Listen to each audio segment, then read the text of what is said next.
Hello, welcome to the Solo Club live stream. I'm still never entirely sure when this thing has started, but it says live now, and I think we're live. Firstly, it's Thursday, which is weird. I've got daddy daycare duties tomorrow, which is why I'm doing this today. So if you join this tomorrow, I won't be here. And if you're surprised by this notification popping up today, that's why. So slight change in schedule, but only for this week. Next week, I think, be back to normal on Fridays. And so I suppose the other thing to mention about that is I've kind of come into this one a little bit unprepared. I normally have the week to think about what to do this live stream on, and I haven't written my Solo Club SUBSTACK newsletter yet, so it was a bit of a blank slate until I thought, right, there's actually two things I can talk about. One of them is to do with this studio, and it's something which has made me fairly angry, and I think that might be interesting because I've been angry about it. I find it funny when people get unreasonably angry about things, although I don't think I'm getting unreasonably angry about this thing, as you'll find out.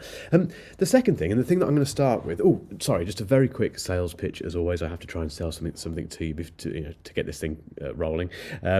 The Creator Academy is live, up and running. It started 2 weeks ago, so the second module went out not yesterday, on Monday this week, and you can still sign up. So it's not, the registrations aren't going to close. We are doing a little bit of an offer at the moment as well, so I think that's still live. Click the link below if you want to check that out and basically get involved in the academy, because it's very exciting that it's started. And like I say, the doors to it won't close. You can join whenever you want. That's no problem at all. Anyway, that's the sales pitch out the way, done. The first thing I want to talk about is the content on this channel, because I'll be completely honest with you, and that's the whole point of these live streams, I don't know what to do with it at the moment. We are doing a bit of planning behind the scenes, so the team is working very hard helping me come up with a new content strategy for Solo Club. This is for Solo Club, not for Mark Ellis Reviews. Obviously that's fine, happy with that one, but this channel has always been a bit of a head scratch when it comes to what I do with it. These live streams are the most consistent thing that I do on this channel. If you regularly attend these, you'll know that's the case. I turn up every week, sometimes on different days. I think we've had 2 or 3 weeks where I've not done it, but apart from that, I've been here and cracked on with it. 2 reasons for that. One of them is that I really enjoy doing these. And secondly, it's because they're relatively low effort. I basically rock up.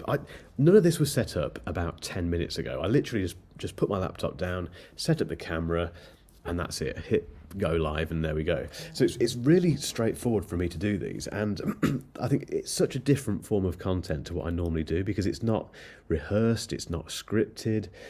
It's completely raw, and also it has the audience element as well, which is the best part of it, as I always say. The Q&A part of these I absolutely love.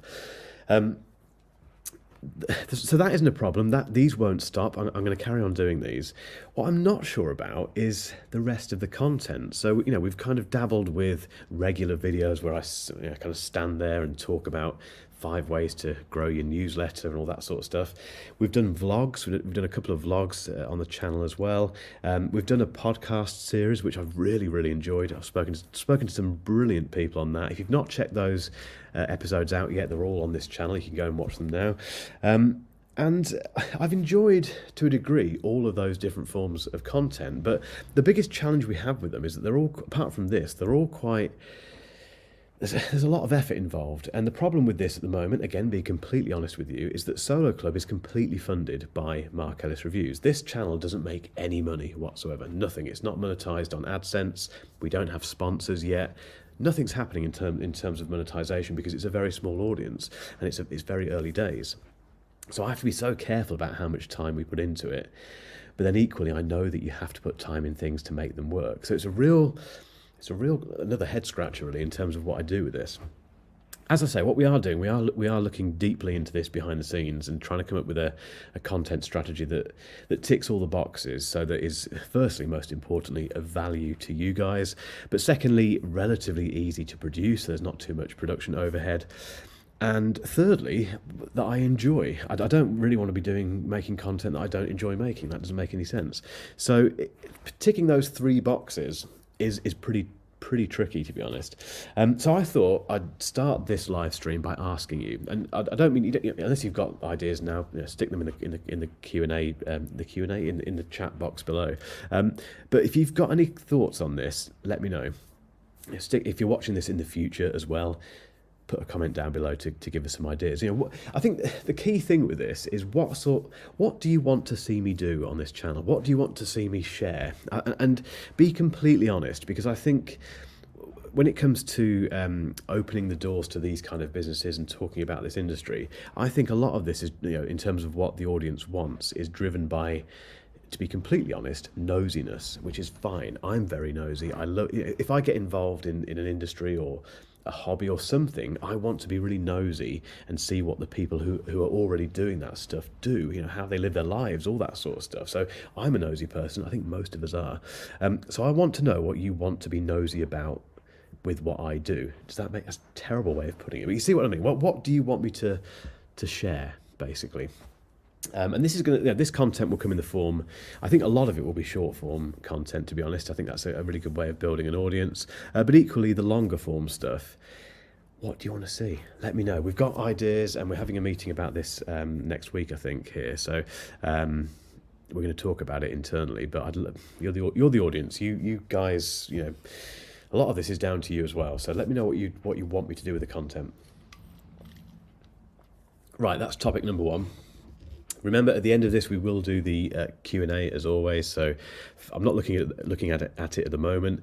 Fill that chat box with questions. Any questions you've got about what I'm talking about, any general questions that you've got for me, stick them in that chat box. Okay, topic 2. If you are a member of the Mark Ellis Reviews weekly newsletter and you've watched today's newsletter, you'll know what I'm talking about. So I'll be repeating myself a little bit here, but I'll try and tell the story in a slightly different way. If you're not on that newsletter, you won't know what I'm talking about, so it's fresh. Basically, so let me talk about this studio space. So this studio space, I can't show you it on this camera, unfortunately, but you've probably seen it before elsewhere on other videos. It's I've been here since October 2021. That's when I officially moved in. And to put some context around it, it's about 670 square feet in total. There's the main studio floor, which I'm sitting on now. This is where I do all of the work. This is where the magic happens. And then downstairs, there's a very small entrance area, kitchen, toilet, all that sort of stuff. But the main part of downstairs is it's wasted space, to be honest, because I use it to walk in and then walk upstairs, and I don't do anything down there. I occasionally film down there. There's some useful little angles and things I can use for B-roll, but it doesn't get used properly. So that in fact, all of the work really happens in this room. And as I say, I've been here since October 2021. Before that, if you can think that far back, if you used to watch the channel back then, I used to do it as most people do, and some people still do, from a back bedroom in the house. And it's very hard to get across how small that room was. I think what you can see now roughly is about as big as that room was, maybe a little bit smaller, absolutely tiny. The camera made it look bigger. It was very small. And the problem with that was that I just kept running out of room, and working from home, running a YouTube channel from home is quite hard work. There's a lot of disruption, and you create a lot of mess. It's not fair for the people that you're living with, and it just got to the point where I'd outgrown that space, and I had bigger ambitions for this business. So I went for this space, and it wasn't a risk, but it was a big thing to do. It was a big commitment. It completely changed the overheads in terms of what I was spending on this business. But it was the best thing I ever did, absolutely the best thing that I ever did. And I love this space, it's great. There are some problems with it though. So the main problem, you may hear it actually on this live stream, because there's no noise cancelling on this at all, I don't think, is the road outside. So when I first looked around this place, the agent, the letting agent said, I asked the question, I said, look, is that road busy? Do many people use it? And he said, no, mate, it's a little cut through, but you don't get much traffic through here at all. Most people use this road. If you want to drive through Warwick, for some reason, people use this road rather than the main road in Warwick. Everyone comes through here.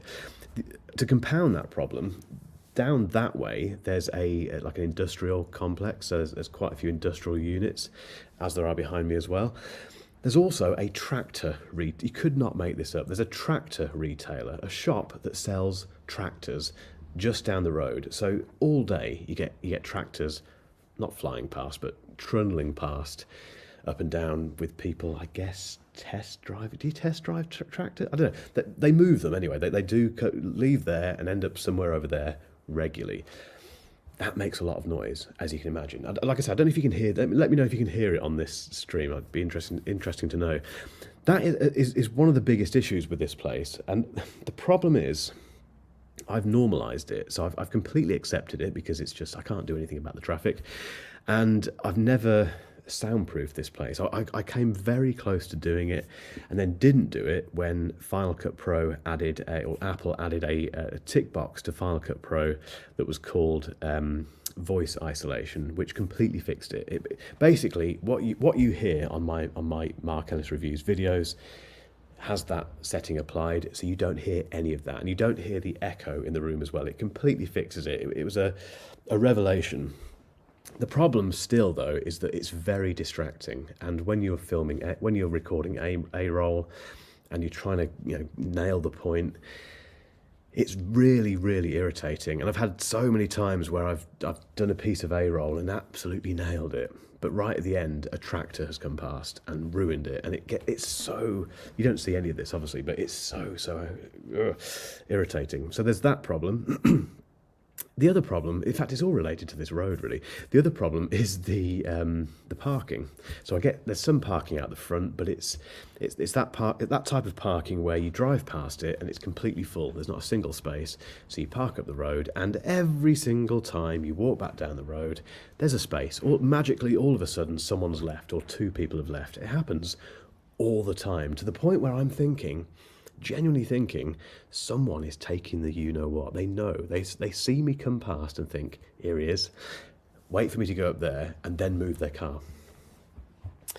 This is going to be a ranty live stream, just to pre-warn you. So, as much as I love this place, and it's been a real, it's been kind of very freeing in terms of creatively. It's given me this space to do whatever I want in here. I can make a complete mess in here and then just go home and not worry about it. I can make a noise in here and not worry about it. I've got great neighbours, no problem there at all. But I have this issue with the road, which is the biggest challenge. So imagine what I thought when my girlfriend, who's also the studio manager and also an ex-estate agent, so she knows her stuff, imagine how I felt when she suddenly texted me and said, I've just spotted a unit just down the road from the house, which we were aware of, actually, this group of units. It's up for lease, and it's not much more expensive, and it's a lot bigger, 2.5 times bigger than what you've got. So she went to see it. I was away at this point, so she went to see it, took some video of it and stuff, and while she was there, she texted me again and said, Mark, this place is massive. It's perfect. There's everything about it. It's just fantastic. Sent me this video of her walking around it, and it did look amazing, looked incredible. So got very excited about that, got back from where I'd been. We both went to look at it again, and it was perfect. Basically, it was set back from a very quiet road. So even if it was near the road, it wouldn't be an issue, but it was set back. This isn't far from my house at all, but this was half the distance from my house, which is in the car about 3 minutes. Security was amazing, pull down shutters and stuff and all that business. Parking, you could literally park outside the front of the unit, always. That was dedicated space and other spaces elsewhere, and 2.5 times as big, and it was a blank canvas, so it was a bit of a well, it was just I nearly said tin shed. That's the wrong one of these. It's one of these metal structures, basically, and there's several of them, and some of them have been turned into offices and look really nice. Couple of workshops and that sort of stuff, but this one was pretty much ready to be done, to do what you like with, basically. So happy days.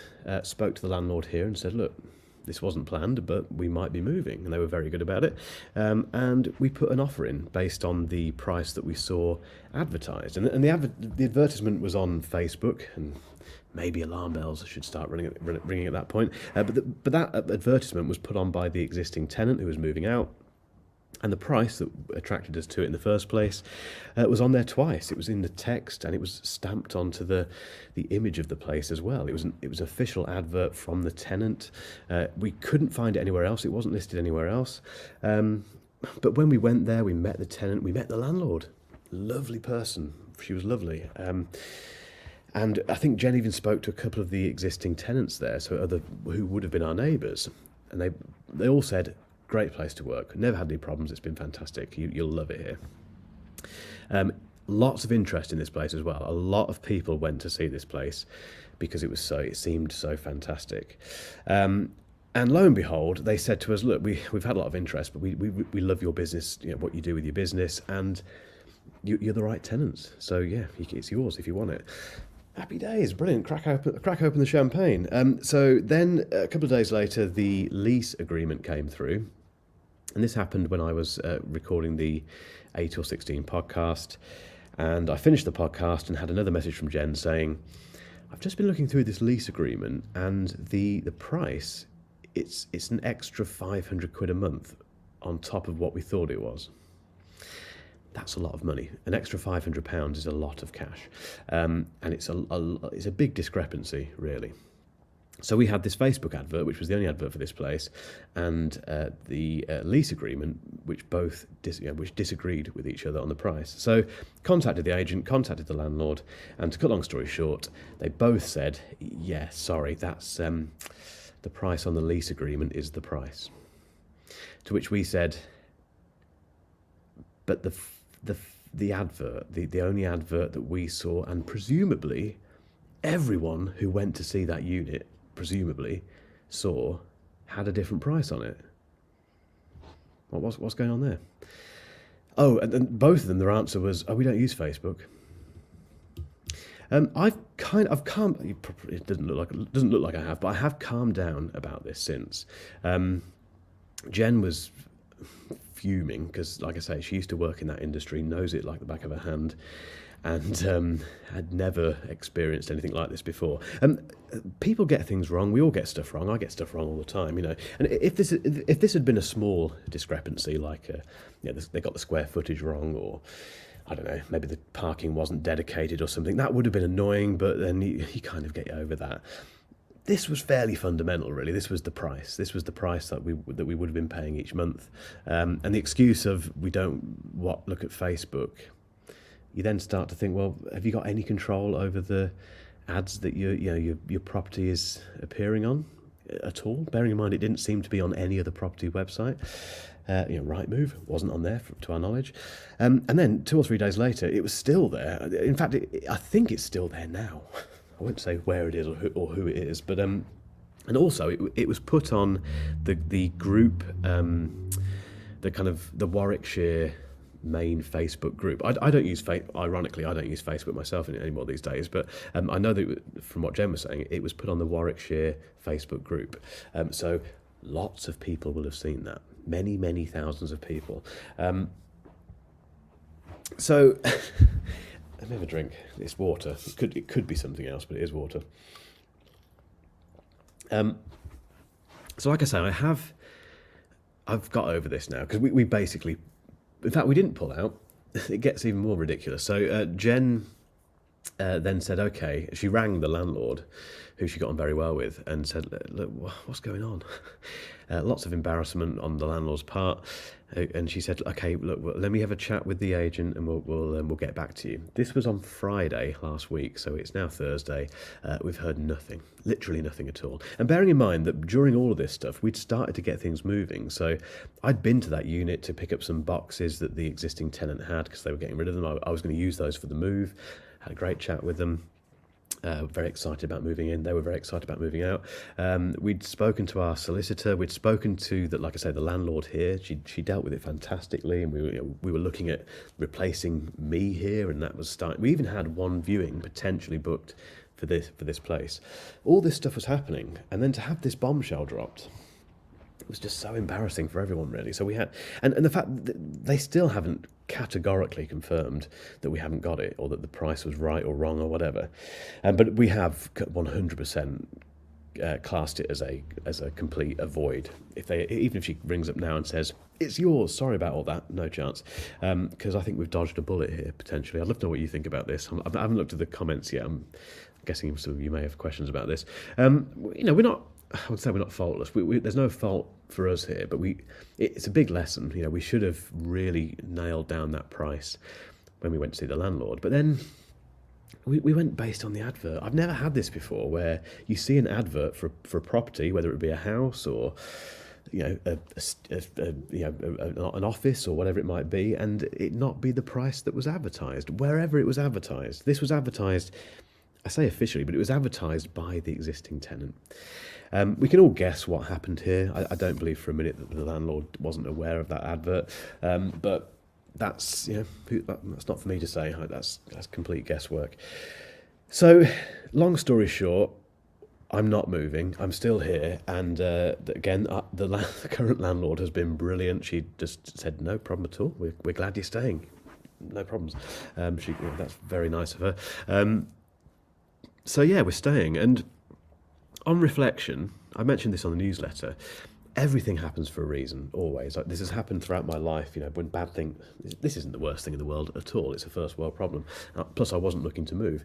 But when bad things have happened, even the worst stuff that's happened in my life, it always happens for a reason with hindsight. And this definitely happened for a reason. I was never going to move into that new place, ever. It just wasn't going to happen. And it would have been more expensive, even at the price that we thought it was. It would have been more expensive for a number of reasons, in terms of the lease, the heating bill, the fitting the stuff out, fitting the place out, etc. It would have been a great platform for growth. It would have enabled me to do things that I want to do that I can't quite do at the moment because of space. But I've saved some money there, theoretically, that I'm now no longer spending, because I had in my head I'd committed to spending that extra money. So that's nice, I suppose. But yeah, it's a lesson. It's a lesson learned, and this is the sort of stuff that happens behind the scenes in YouTube land. It's not always just sitting here talking to yourself on camera and editing and doing all that cool stuff and going on press trips and all that sort of thing. There's some rubbish that you have to deal with as well. In fact, most of it is this kind of, not this bad stuff. Something just fell off the desk, sorry. Most of it isn't this bad stuff, but it is this kind of businessy type thing. So I hope this is interesting, firstly. And let's get some questions. Let's do it. Let's come and see what you guys are saying. Everyone is on, from the looks at all our regulars. Gary, David, Callum, Alan, Luxury. We haven't got the Fish Finger Reaper, which is a real disappointment. That is a shame. Never mind. It's my favourite YouTube username ever. Any questions, guys, on this? David, sorry to hear about your letdown. Thanks, David. Appreciate that. Yeah, like I say, it's a first world problem, isn't it, really? It's nice to be in the position where I could even be thinking about moving and spending more. Mike, bait and switch situations are the most frustrating by far. Bait and switch, is it that? Or maybe it is that. I don't know. I mean, I genuinely don't know. Jen and I keep talking about it because we can't quite believe what's happened. What annoys me with this at the moment is that landlord hasn't got back to us. She hasn't even had the courtesy to pick up the phone and say, look, really, I'm so sorry about this, but it is 100% categorically that price, and if you can't do it, then we will have to re-advertise. She hasn't done that. She's clearly so embarrassed and so bad at dealing with these sort of situations that she's just left us high and dry. Like I say, we're not high and dry because it's 100% not happening. But I talked about this again on the newsletter. I used to work for a business for a long time, for about 16, 17 years, and witnessed some cataclysmic ineptitude. Some of it on my part, because I was young and learning and didn't really know what I was doing as a director of that company, but other stuff by other people, which was just categorically horrific in terms of stupidity. And what's always annoyed me with things is, if I do something wrong, fine, no problem at all. I do not have an issue with that. It's my fault. If someone else does something utterly idiotic like this, it really annoys me, and Jen's the same. It's because you don't have any control over it. You couldn't have prevented it. There's nothing you can do to undo it. It's happened, but it's ruined your day, and it's not your fault. That's so annoying. And this is just inept. It's the price. Get the price right. Have a handle on where your property is being advertised. Don't say, "Oh, don't use Facebook." Well, you should be using Facebook because thousands of people saw that advert. Yeah, bait and switch. Maybe it is that. Who knows? We're going to be talking about property now, aren't we? I genuinely find all this stuff interesting. Malcolm, hi Malcolm. Malcolm had a 1,000 square foot basement in the middle of Swansea as a photo studio. I remember seeing a photo of that, Malcolm. I think masses of space thanks to a cheap pop-up shop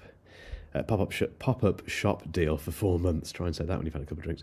Best place I worked in. My work improves tons. I miss it. Yeah, having your own place, Malcolm, is amazing. It's not a luxury. It's definitely a privilege. But then, this stuff comes through hard work. But if you are in a place where you can have your own space, particularly if you work in this kind of industry where you need to make a bit of a mess and be creative, which sounds a bit. Check him out.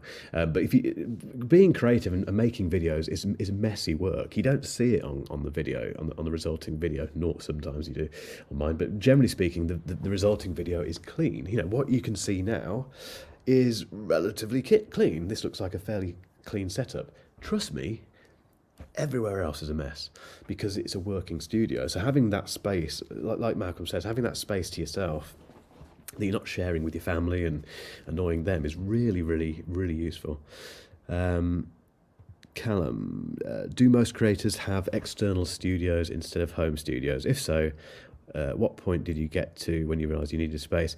Great question. I think it's really interesting in tech. Now, I can only really speak from a tech perspective, a tech niche perspective, because I don't watch a lot of content outside of tech really, but what's really interesting is that some really big creators on this platform, on YouTube and who do tech reviews, are still at home. Mr. Who's the Boss, I think, to my knowledge, Aaron, I think his name is, he's one of the biggest tech creators in the world. He's UK based. I'm fairly sure he still operates from home. Now, I think it's quite a big home. I think he's doing all right for himself. But he doesn't have a dedicated studio, I don't think.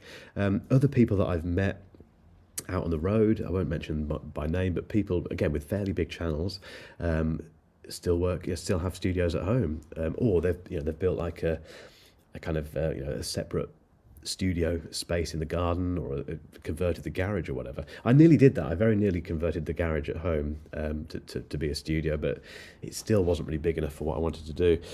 In terms of the point at which I realised I needed a space, it was literally just a case of really growing out of that small bedroom. It's so hard to get across how small it was. It felt very claustrophobic after a while, and also the kind of opportunities that it gave for B-roll were drying up, because it was the same shots every time because there weren't that many angles that I could pick from.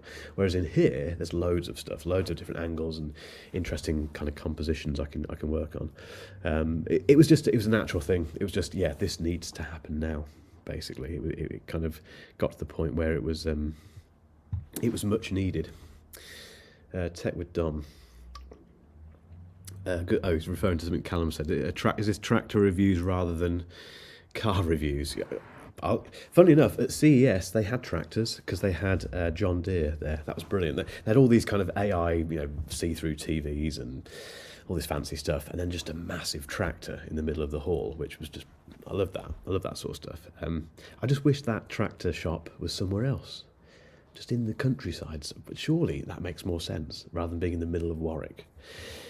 Never mind, they've got to do it, haven't they?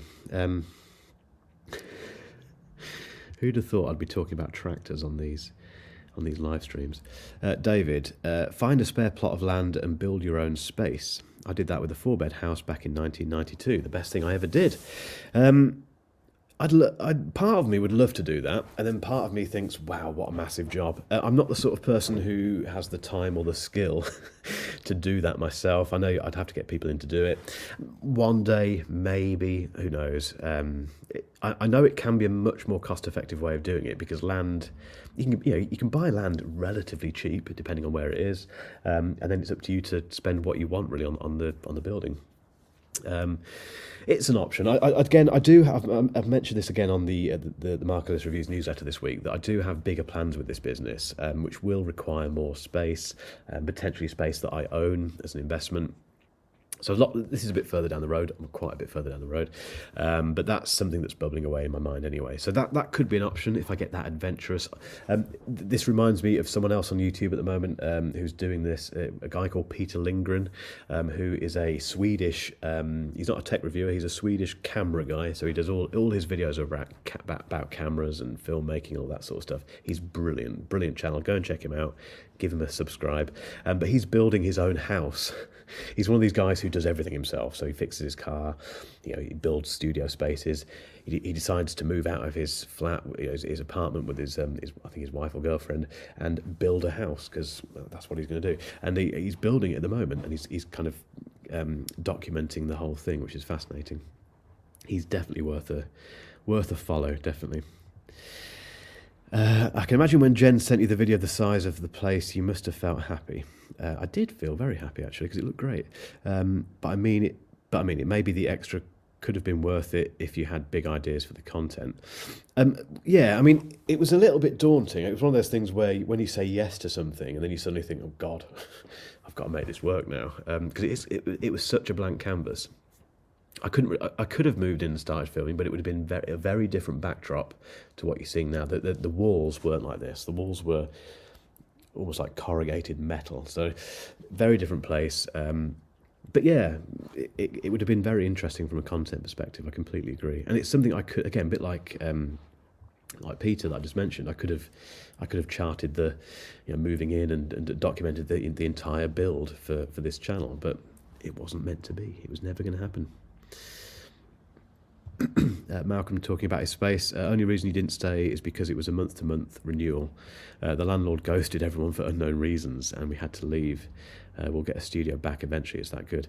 Yeah, I mean, this isn't a month-to-month rental. This is a 3-year lease. I think I've got on this at the moment with a break clause in it. That's one piece of advice I would give is that if you want to.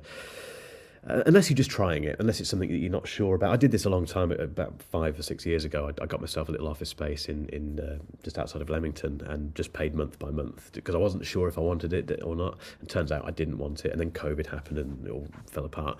But if you do want to go somewhere and stay there, firstly, find a decent landlord, and secondly, make sure that the lease is you've basically got enough time to be tied to it, so you're committed mentally to that place, but equally that you've got a break clause in there somewhere, or the end of the contract doesn't feel too far away, because you never know what's going to happen in 2-3 years time. You could be in a very different place. Hopefully you'll have outgrown that space and you need more space because the business is growing, but yeah, you need to find that balance between commitment and also keeping an eye on what you might do afterwards. That's what I'm doing with this place. I've done that in this place since the start, basically. Right, another drink. Malcolm says, excuse me. Malcolm says studios are great for credibility. Models actually trusted our one as it was an actual studio and not some creepy guy in a back bedroom waiting. Yeah, I won't read the rest of that, but I don't have that problem here because it's just me filming myself. And I'm very comfortable with the way that I film myself. So I've got no problem with that. But yeah, you're right, joking apart. Particularly if you're having other people in. So if you're having talent in, as they say, to be filmed or photographed, etc.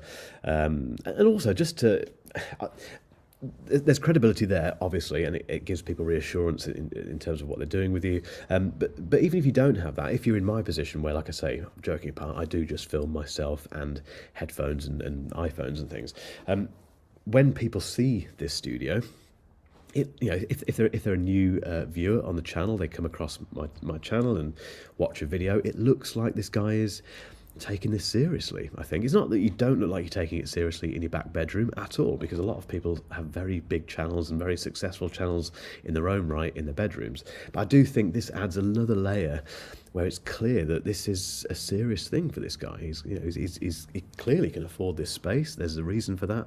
Let's tune in. There was a challenge with that. So when I first went from the back bedroom to this space, I worried a little bit, because it was suddenly, again, this guy talking in his back bedroom to sitting in basically what was clearly a bigger dedicated room for this sort of stuff. And I was a little bit worried that it might remove some of the relatability that I built up on that channel. And I did get 2 or 3 comments about that. A few people did comment on the fact that it wasn't quite as homely as the previous setup that I had, and that bothered me for a little while, to the point where I tried to make it look a little bit more homely. And you can still see remnants of that around here, but to be completely honest, that died down. And like anything really in life, you do things for a reason, and if you feel that you need to expand something in your business, you are you may cheese off a few people, but equally you're doing it, like I say, for a reason. And it's the positives that come out of it will outweigh those negatives, and the people who are a little bit kind of put out by that change. Again, I've experienced this in other businesses where we've made big decisions about things, changed a product, for example, and you do get 2 or 3 customers who are really, really annoyed, can't believe you've changed it. But then you get 6 new customers come in who love it. So it's the classic thing, really. But yeah, credibility is a massive thing. Going through all of yours here, Malcolm. I seem to recall that I love Gerald Undone. I've not watched Gerald Undone for ages, but he in brackets, he's apparently crazy. Okay, rented a second apartment for his YouTube work. He's moved, I think. Again, I've not watched his stuff for the last few months, but his previous studio to the one wherever he is now, the previous studio was I think it was where he used to live, and then he moved out of that place and moved in with his partner, I think. But he kept that original space that he was living in and turned it into a studio. I remember seeing a studio tour that he did, and he talked about it in that way, but he has since moved out of that. I can't comment on whether or not he's crazy. Oh no, that's a reference to his theme tune, isn't it? I think. Let's not dive too deeply into that. He's brilliant, by the way. If you need a really in-depth camera review, if you want to understand what all of this base ISO stuff and all the technical stuff is, just watch Gerald. He explains it in such a clever way, and he really, really knows his stuff. So he's very entertaining. Yeah, that is a reference to his theme tune, I've just realised. Louise, while your studio is relatively-ish close by, do you feel you lose a lot of time commuting to your studio versus when you were at home? Though you do travel a lot. A great day to ask that question on, because it was a nightmare this morning. So I dropped off my son at nursery this morning, and then I then went to the gym actually to work, but that's irrelevant. But it was a very rubbish morning in terms of traffic, and Warwick is very frustrating. I think most towns are like this. If you leave my house anywhere between, let's say, 7:30 and 8:15 in the morning to come here, I can get here in about 6 minutes, really quick. If I leave any time after 20 past 8, it will take me ages, because the traffic, everyone leaves for the office at the same time. Yeah, the road is just suddenly clogged with traffic. And also, for the last year, I think it feels like a year, we've had City Fibre destroying Warwick. So they're supposed to be putting fibre broadband in, which I'm sure they're doing. But what they appear to be doing is just destroying the entire Warwickshire road network. And there's just traffic lights everywhere and bollards everywhere and just horrendous. So in answer to your question, Louise, I feel like I lose time, and I get angry about it. I get wound up about it in the car. But then I don't think I do. I think when I think back to the amount of commuting I used to do in my old job, I used to drive. I used to do 30,000 miles a year. I wouldn't think twice about driving for 3 hours somewhere for an hour-long meeting and then driving home again. Which even saying that now is just utterly bonkers and the worst use of anyone's time ever. Different times, I suppose, but so thinking back to what I used to do commuting wise, this is a dream really, and you don't lose time because I can make up for it anywhere. Yesterday was a bit of a broken up day because I had to go back home for something in the middle of the day, which I wasn't really planning on doing, but I just made up for that later on in the evening. I just did a bit of work in the evening and there were no fires, nothing went wrong, nothing was late, it just everything worked. So it's one of those things where I worry about it, but I shouldn't be worrying about it because I'm the boss. I can do what I like, and if I lose time I can make it up elsewhere. And because this business is so mobile, it doesn't matter, I can do it anywhere pretty much. Paul, here's me thinking I was doing well moving from in front of the family toaster to the living room. I love that. I love the idea of having a YouTube studio in front of the family toaster. That also makes me think of Red Dwarf. If you're a Red Dwarf fan, you'll know what I'm referring to there. Paul, it's you've got to film where you've got to film. To be honest, I think it's not, like I say, it's a privilege having this sort of space, and it's a big commitment.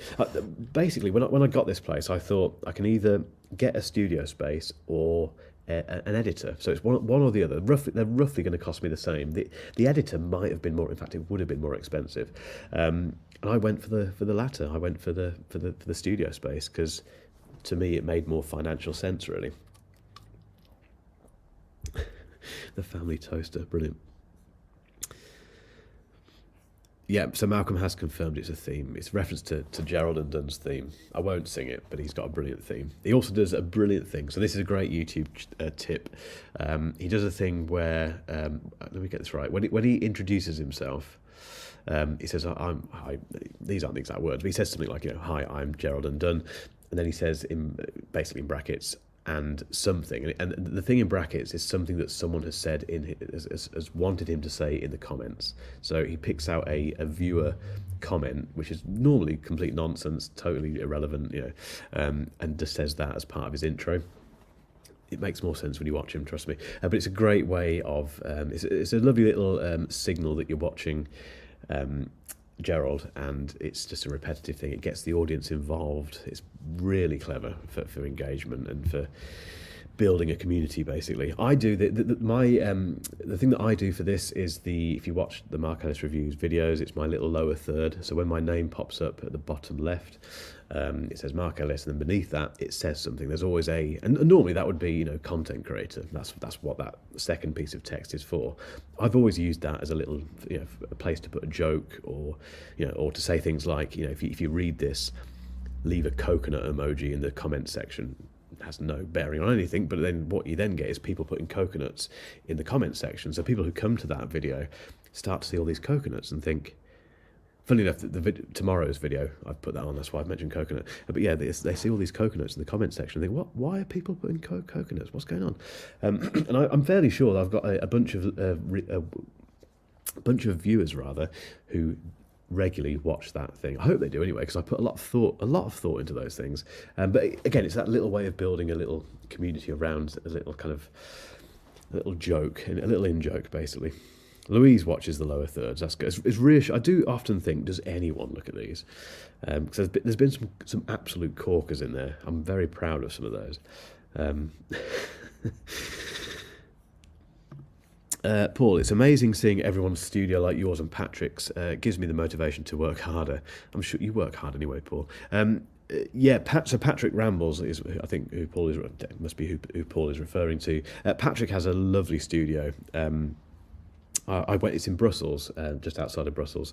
I went there last year, I think it was, and it's as lovely in person as it is on screen. And I'm always jealous of it. I always look at his space and think, I wish I had the nous to and the kind of what's the word?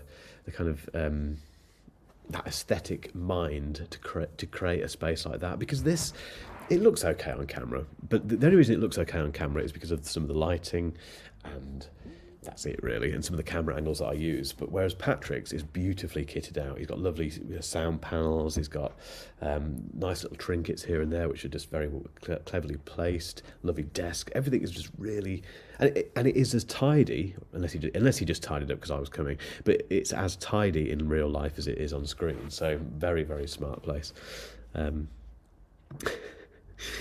Yeah, it always makes me feel jealous. I always think I should put more effort into making my space look better. Any more questions, guys? Any more questions on anything I've talked about today? About studios, about anything really? I'm just seeing if I have. Here we go, Mike. We're going back to the the potential landlord that was never going to be my landlord. Mike says almost everything about their behaviour sounds fishy. I mean, again, I've got to be careful what I say because I'm saying this publicly. Although I've not mentioned anyone, you don't know where this place is. You don't know who the agent was. You don't know who the landlord was, etc. All you know is that it's in Warwickshire. There's lots of places for rent in Warwickshire. I don't know if anything was fishy, to be completely honest. I think it's just ineptitude. I think they didn't have a handle on that advert. My complete guess, and I have no evidence for this whatsoever, my guess is that the landlord said to the existing tenant, look, you can advertise it wherever you like. In fact, it would help me if you do that. That the existing tenant will have said, okay, can I put it onto the Warwickshire Facebook group? The landlord said, yeah, no problem at all. And that's it, I think. And then obviously the tenant thought, okay, that's how much I'm paying a month. That's the other thing that's annoying. It's clearly that's what she's paying at the moment. That's what I pay. And I think that the advert did say around 1,500, which we did ask that if that was the case when we went to see it, and that was the case. Not from the landlord, from the tenant. But yeah, I think that's what happened. I think she was fully aware of what was going on with that Facebook post, and just bad communication internally. And the agent, I will not mention who the agent is, has been utterly crap. There's no better word. Well, there is a better word for it, which I can't really use in this live stream. Rubbish. All the everything you expect a letting agent to be. The completely unfair, kind of picture we have of letting agents. That's how he's been. Utterly useless. Like, oh god. I'm over it though. It's all fine. Louise, how did you come up with the idea design for the studio? But that's my point, really. There is no idea behind this place. There's no design going on. There's no design going on in here at all. I just get stuff and put it somewhere. Whereas Patrick clearly thinks about it. Another good example of this is Pete Matheson, who's recently got a studio. He has done a very similar thing to Patrick in terms of kitting his out to look lovely. He's clearly thought about it. I haven't thought about this place at all. None of it. Genuinely haven't. I get a desk, I put it over there, and then I put some lights around here just to make it look interesting. And someone once said that they commented on the video and said it's nice and calming, which I've always thought about. I quite like that. I like the idea that people watch my videos and feel calmed by the lighting. I think it does have an impact on the viewer, but there's no design going on, nothing. I've got that big TV. I just put it over there because there's room over there. The production desk, which is over there, I just put it over there. Everything, this thing over here, which I won't risk moving the camera and unplugging this, but the wall of memorabilia, which is it's an obviously IKEA unit. It's just full of books that I've read. It's got stuff from my son. It's got things that Rob from the podcast has bought me randomly. It's got an Xbox fridge on there. It's got a Team Pixel hat. It's got all sorts of really random things. A basketball, because why not? Again, I've just put it there. So no design. There we go. Malcolm, you're helping me with these words. Thank you. Inept, complete stereotype. So the stereotypical agent. And again, my girlfriend used to work in that industry, so I have to be careful what I say. She was not that stereotypical person at all. That's partly why she left. But inept and stereotypical agent. Just not doing him or his industry any favours, really. David, one door closes, another may open with a better outcome. Yeah, 100%. I mean, that's what I meant earlier, really, that things always happen for a reason. And when something annoying or bad has happened, At some point something else has happened, and then I'm sure you've all experienced this, and then you think, oh, well, obviously that was always going to happen, and this is better. So yeah, always look on the bright side. Your current background reminds me that I should buy more video lights and some RGB ones. Yeah, it's worth doing. You can go overboard with lighting. So the lighting that I have in here, very difficult to show you. There's 3 RGB lights. There's one behind me here. There's one over there. There's one out of shot over there. These 2 are blue, as you can see, and that one is a kind of pink, purpley type colour. I never changed the colour. I had this idea to keep changing. I did this a little bit to begin with, change the colours and change the mood. Can't be bothered anymore. I just leave it as it is. They all, I won't say it now, but I say hey. I don't say hey, I say turn on the studio, and she turns it on and all the lights just come on and it's ready to go.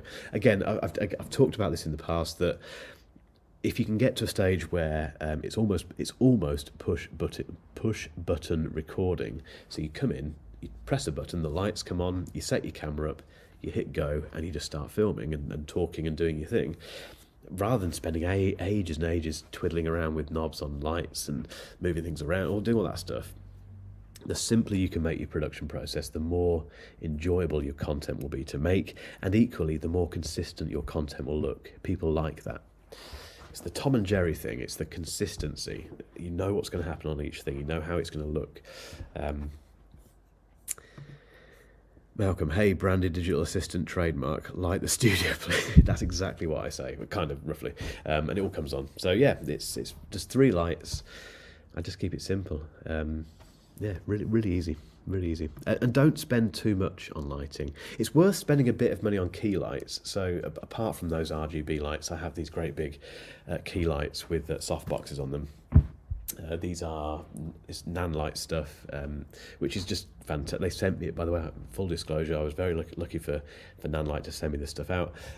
It's worth spending a bit of money on that sort of thing, because you do see a difference. If you buy a cheap key light and a cheap softbox, it never looks great, whereas a much more well-known and slightly more expensive version will give you a much softer. In fact, this lighting doesn't look great because I've not set it up brilliantly because I was in such a rush earlier, but you'll see on my main videos that the light is nice and soft, and that's because these key lights are worth the money. But as for everything else, that's what they call accent lighting, which is the stuff in the background. Don't spend too much on it, because it's there literally to provide an accent and a bit of interest, a bit of visual interest. So don't overthink that. Don't spend too much money. We've got about 5 minutes, guys. Any final questions? Let me see if I've missed any a bit further up. It's been good to get this off my chest again, this whole studio thing. Let's have a look. Any things? Mood comments. What's this? Paul. On your key light, would you recommend using the grid or just stay with the softbox? I'm using my grid and having a hard time with reflections on products. Have I ever used the grid? I think I used to. I did. No, beg your pardon. I did used to use it on the main key light. I think when I first moved in here, I used the kind of grid thing across the light, and I think I prefer this. I think I prefer the big softbox. I'm not sure what they call it, but rather than the grid, what Paul is referring to is that when you buy a softbox, typically you'll get a couple of different things to put on the front of it. So the softbox itself, it's like great big dome, and on the front of the dome, obviously within the dome you have the light, and across the front of the dome you need to put something to kind of diffuse that light and make it softer. And what I have, which you can't see, is a great big, it's like a piece of fabric that sits across it and diffuses the light, basically. The other option is to have these kind of crisscrossed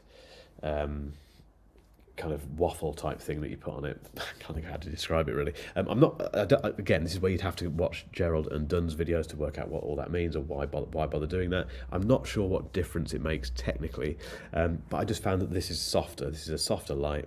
One of the best pieces of advice I ever heard about lighting, key lighting, is to get as close to it as possible. So have the light as close to you as possible, and just whack down the intensity. I think these lights, they run at about 15, 16% of their maximum brightness, which is ridiculous. You can imagine how bright they are normally. But yeah, purely because I just bring them in nice and close, and that seems to work. So, but yeah, in terms of reflections are quite nice sometimes. It's nice. The thing I love about reflections from the lights is if you're doing a camera review like the S24 Ultra, you'll see quite often in the B-roll that I shoot, I'll do this kind of thing where it catches the light on the lens, normally by moving the camera around, and that is all achieved by having a great big key light like this. It depends where if it's an unwanted reflection, they're difficult to get shot of. You can get rid of them with filters on your camera. You can get, I can't think which one it is a polarizer? Whatever the filter is, the way you can reduce reflections, which photographers use to reduce reflections on water and stuff like that. I don't think that's going to change, regardless of whether you use the kind of lattice thing versus the great big sheet. But experiment, that's probably the best thing. It is polarizing, says Malcolm. Malcolm would know, being a photographer. I've never used a polarizing filter in the studio. Maybe I should try that. Might be worth trying. I just get the impression they're used more often for landscape type stuff. Paul, thanks mate, appreciate it. You got the Moonrise case. Yeah, that is not sponsored by the way, but this is the Pitaka Moonrise case for the S24 Ultra, which is, I've gone on record by saying this already this week, the S24 Ultra is the best smartphone I've ever used. Ever. I wasn't sure to begin with, and then over the last few days, that thought has cemented, and it's the one to beat for going forwards. Right, guys, I am going to have to shoot now. Thanks for coming on. Like I say, Thursday, not Friday, and it doesn't seem to have made any difference in terms of the attendance, so brilliant. Thank you so much for coming on. Thank you for hearing me out. That's a very good question. Have the live streams moved to Thursdays? They haven't, unless more... Is this better? I don't know. I mean, it doesn't make a huge amount of difference to me, really. In a way, Thursdays might be a bit easier. I think the rest of what are we saying here? I think the rest of this month, bar one, the rest of this month I think is on Fridays. Let me know. I literally only moved it today because I have daddy daycare duties tomorrow, so I've got to go and pick my son up from nursery. So, but this time and date seems to have worked, so let me know anyway in the comments. And if you're watching this in the future, thank you so much. Just a very quick reminder that when I started this live stream, I said that I want some advice or some guidance on what you want from me on the other for the other forms of content on this channel and on things like Instagram and TikTok. What do you want me to share? These live streams will always carry on. I love doing them, but it's the other content I'm not sure about and I need your help on. So let me know in the comments below what you'd like me to share, and don't worry about being nosy. I want to know what you want to be nosy about, because I have a suspicion that is how we grow channels like this and these kind of personal brands. So let me know what you want to know about my life and my work and all that sort of stuff. Anyway, I'm waffling now, so I'm going to go. I'm going to hit the end stream button, and yeah, thanks guys for getting involved as always, and I'll catch you next week. Cheers.